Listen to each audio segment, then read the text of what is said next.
언제부터인지 기독교인들이 나 자신이 기독교인이라고 말하기가 부끄러워진 시대를 살아가고 있습니다. 어제 오늘 일만이 아닙니다만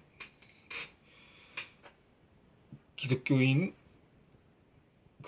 이 가운데도 지도자급이라고 할 수 있는 성직자들의 각종 추문과 사건들에 의해서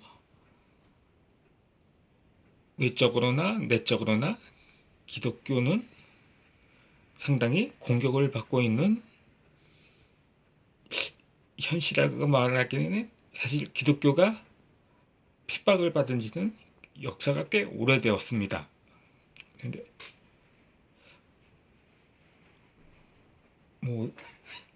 비교적 최근에는 정부 차원에서 선교 금지법을 제정하려고 했던 움직임이 있었던 것도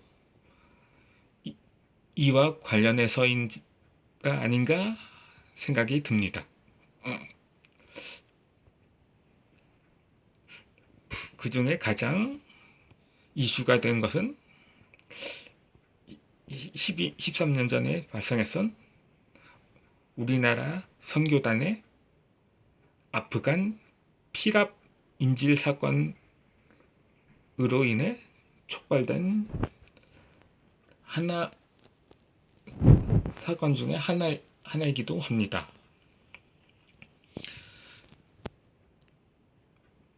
비교적 최근에 일어난 일인데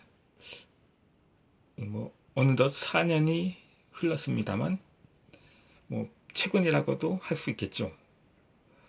강남역 공중 화장실에서 일어났었던 한 여성에 대한 묻지마 살인 사건의 범인이 신학생이라는 사실에 그야말로 충격이 아닐 수가 없었던 거죠. 그리고 이듬해에 일어났던 목사의 친딸 살해 사건도 기독교가 비난받기 충분한 사례를 제공해 준 셈이었던 거죠. 그런데 이 김홍복 목사가 원래 기독교 안티였다는 것입니다. 그러니까 물론 이전에 지금으로부터 15년 전에 제가 반기련이라는 사이트에서 활동이라고 하기엔 좀 그렇고 물론 글도 몇 번 올리긴 했습니다. 그러면 6대가 기독교 집안이라면서 거기는 왜 들어갔냐고 물을 수도 있을 것입니다. 그런데 이것이 오로지 하나의 목표로 활동하는 것은 아니기 때문입니다. 그것에서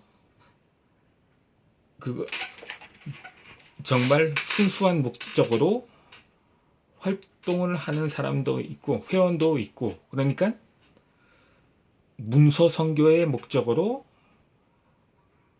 접속한 사람들도 없지는 않다 이거죠.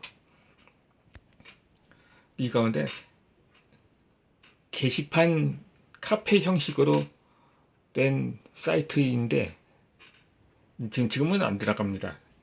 제가 아프간 피랍 사건이 일어난 이유는 들어가진 않습니다. 어쩌면 그것은 기독교에 대한 공경 요소를 제공하기에 충분한 사건이었죠. 그런데 글을 보면 이전에 자신이 목사가 돼서 온갖 추악한 행동으로 기독교를 비난받게 하겠다는 정말 말도 안 되는 글을 올렸던 회원이 있었습니다. 아니, 그래, 정말 그 기독교를 공격하는 요소가 다양한데 정말 그 교회의 과거 초대교회처럼 정말 신실한 신앙을 지키는 것이 아니라 요즘 정말 다른 정말 신앙과는 상이한 행동을 하고 있는, 물론 속칭 종교인이라고만 불리는 사람들도 많죠. 그 교회, 그러니까 개혁, 과거에 있었던 중세 유럽 16세기 종교개혁 같은 정말 또 한 차례 교회를 개혁해야 한다는 목소리도 많습니다. 그런 건전한 비판을 하기 위한 조직이 아니라 거의 기독교 대독 박멸이라는 목적으로 인해 거의 신성 모독도 서슴지 않는데 그런 목적으로 설립된 단체가 아닌가 하는 생각입니다. 그러다 보니까 그야말로 말도 안 되는 온갖 괴담 같은 글들도 많이 왔었던 거죠.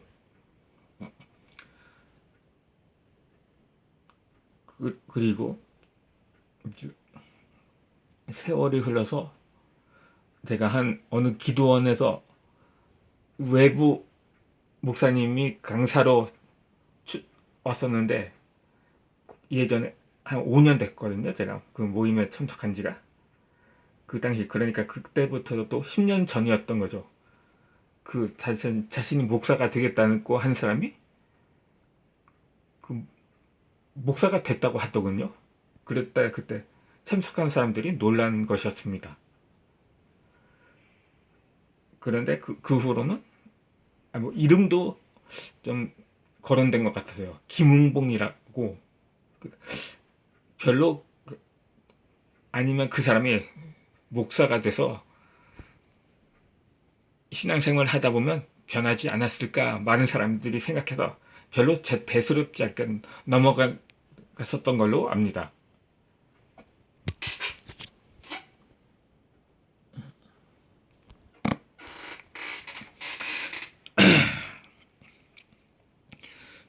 그런데 제가 그러니까 강남역 살인사건 이듬해 그 김웅봉이라는 이름이 다시 수면 위로 떠올랐는데 바로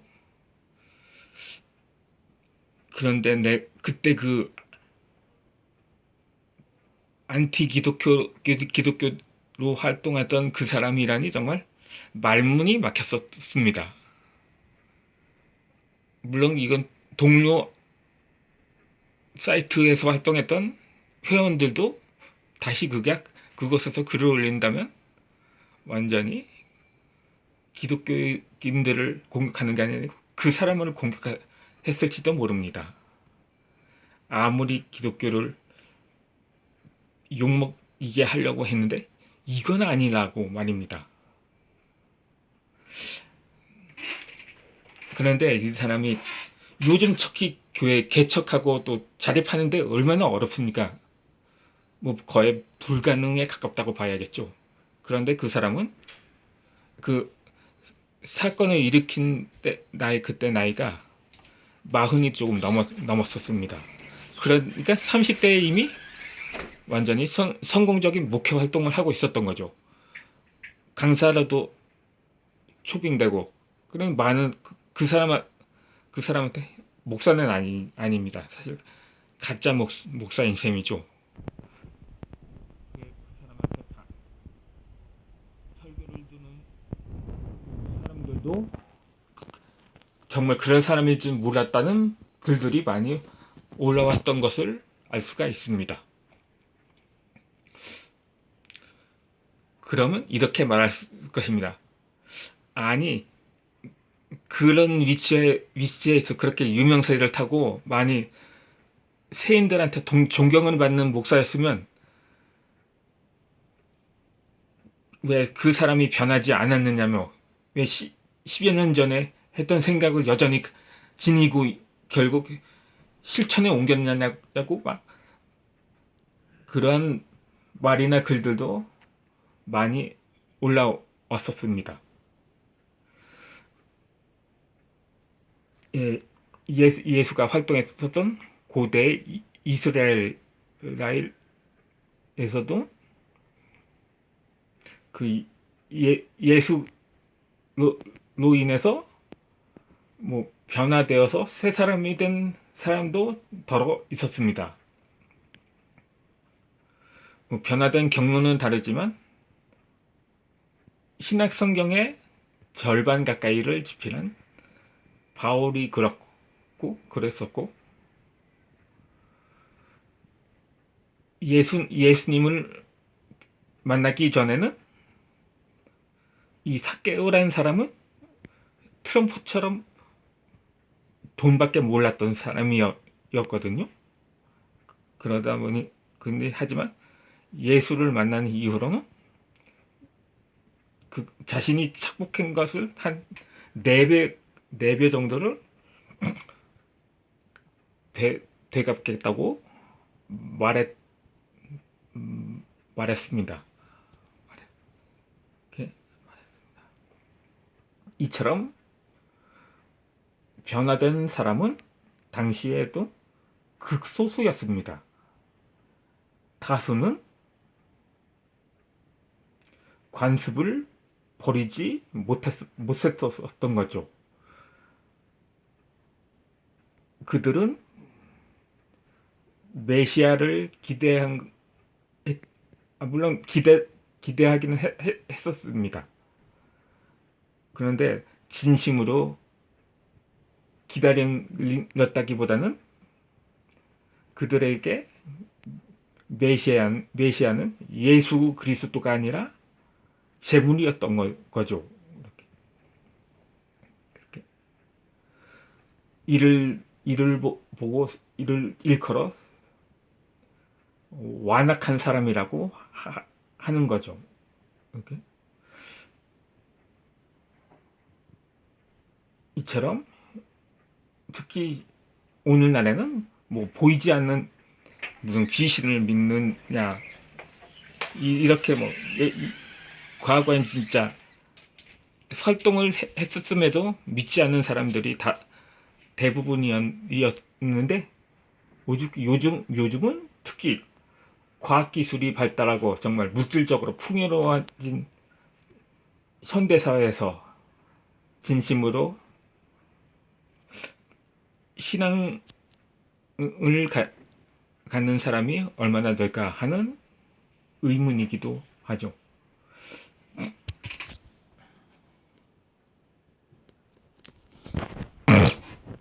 반기란 사이트를 보면 각자 나름대로의 사연이 있었죠.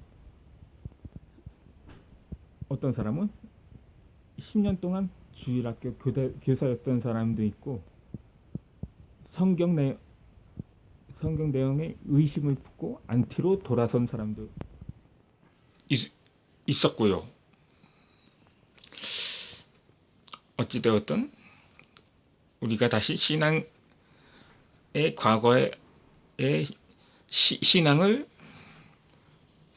다시 갖게 될 것임을 바라며 오늘 영상은 이것으로 마치도록 하겠습니다.